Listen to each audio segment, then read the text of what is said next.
Не здороваюсь. Я не уверен, что ты знаешь, но человеческое паскудство не имеет пределов. Хотя какой нафиг не знаешь, конечно же ты в курсе. Бомбить всю Германию, сжечь остров целый, сжечь весь Париж. И паскудство заключается не в его словах, а в том, что он не несет ответственность за свои слова. Ему в нашем государстве всегда все сходит с рук.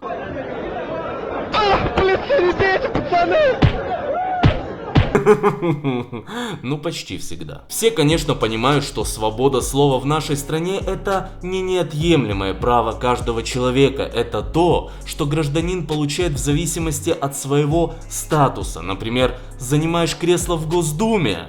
Пожалуйста, призывай к уничтожению городов. Это твое святое право, конституционное. Так что, милости прошу на центральный телеканал в прайм-тайм. Сжечь остров целый.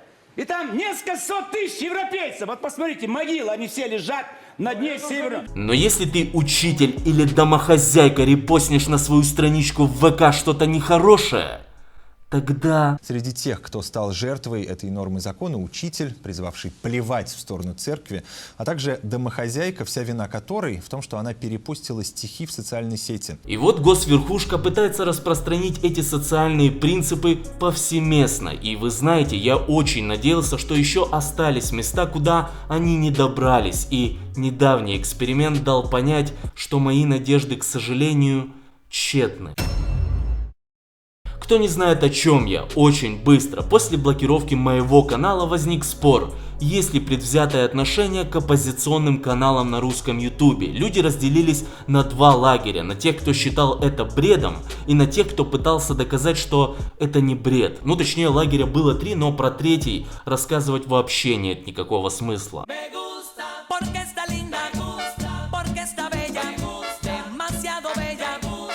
И поэтому я решил с помощью зрителей провести эксперимент. Я нашел один из недавних выпусков передачи «Вечер с Соловьевым», где мужик, который в начале ролика получал по щам, в открытую призывал уничтожить несколько сот тысяч европейцев, чтобы продемонстрировать силу РФ перед США. Сжечь остров целый.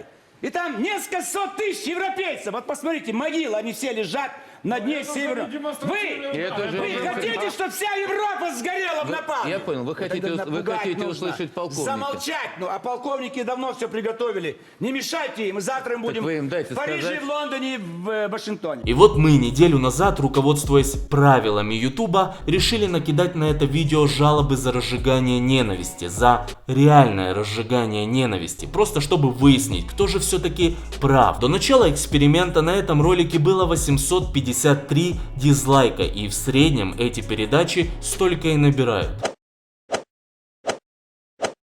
Также стоит отметить, что это передача за апрель, то есть все, кто хотел ее посмотреть, уже это сделали, так что новых зрителей там почти не было. Но вот после окончания эксперимента, то есть всего через неделю, на этом видео уже более 36 тысяч дизлайков.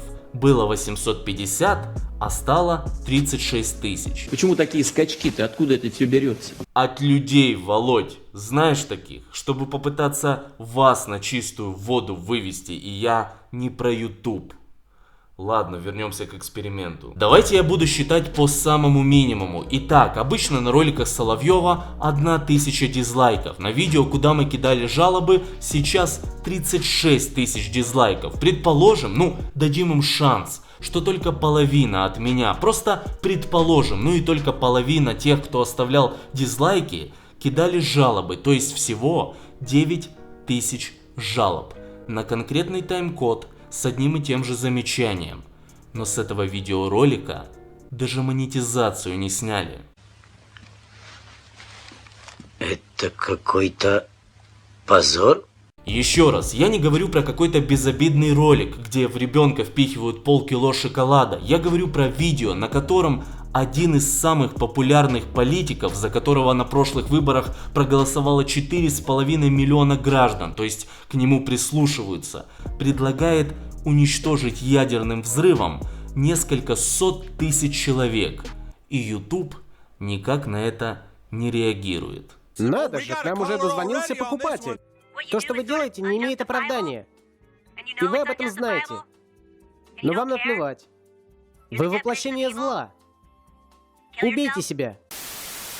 И сейчас важная мысль. Если вы думаете, что я ликую и я доволен результатами нашего эксперимента, то вы ошибаетесь. Я надеялся, что Камикадзе не прав, но, как видите, российский YouTube действительно избирателен в своих правилах. Возможно, мне просто хотелось верить, что есть площадка, на которой свобода слова, не свобода бреда, Сжечь остров целый! а реальная свобода слова — это незыблемое правило, но мы доказали обратное. Спасибо всем, кто участвовал в эксперименте. Понимаю, что я никто на ютубе, человек в маске, у которого 180 тысяч подписчиков, но мне правда было бы очень интересно послушать, как бы прокомментировали этот эксперимент блогеры, которые подшучивали над Камикадзе и называли его идеи параноидальными. Все это напоминает какую-то фанатичную, параноидальную одержимость в высочайшей степени. Если вам тоже интересно, что они скажут, то пишите в комментариях у блогеров, которые высказывались на эту тему, хэштег YouTube эксперимент. Возможно, кто-то прокомментирует полученные результаты. Боюсь и просто не сомневаюсь одновременно, что когда-нибудь в России, безусловно, будет заблокирован YouTube.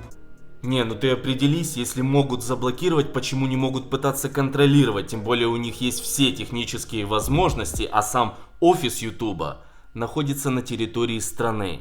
Возможно, после этого ролика поднимется еще больший шум и видео с Жириновским все-таки заблокируют. Ну, во-первых, я обрадуюсь, я буду хотя бы знать, что здесь еще работают правила. Ну и во-вторых, все равно будут вопросы, почему ролики Камикадзе блокируют за один день, а Соловьева, у которого подписчиков в 3 раза меньше, гораздо дольше, если вообще заблокируют. Хотя у Соловьева эта харя призывала людей уничтожать.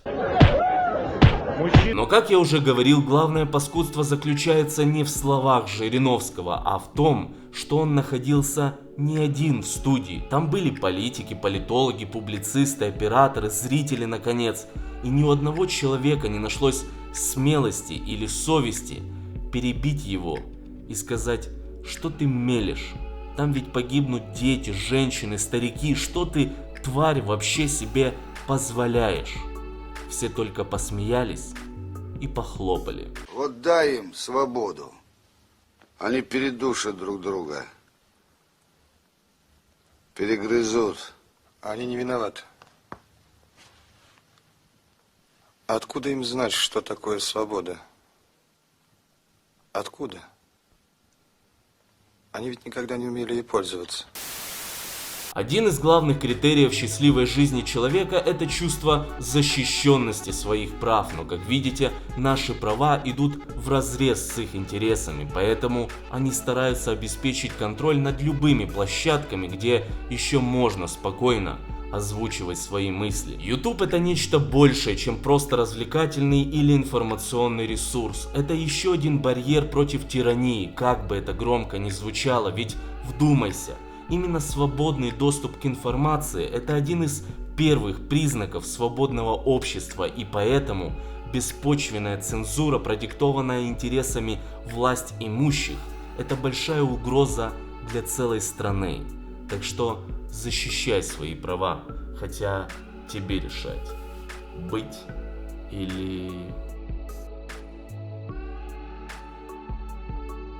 Вы знаете, я не часто настойчиво прошу распространять ролик, только в крайних случаях. Этот случай один из них. Пожалуйста, делайте репост этого видео, кидайте друзьям. Очень важно, чтобы как можно больше людей увидели итоги нашего эксперимента. Нужно поднять шум, ведь чем больше людей сплотится, тем им будет сложнее. Кидайте хэштег YouTube эксперимент блогерам, возможно, прокомментируют. И о чем я вообще никогда не прошу, но в этот раз, пожалуйста, поставь лайк и прокомментируй видео. Это поможет выбраться в топ и еще больше распространить итоги эксперимента.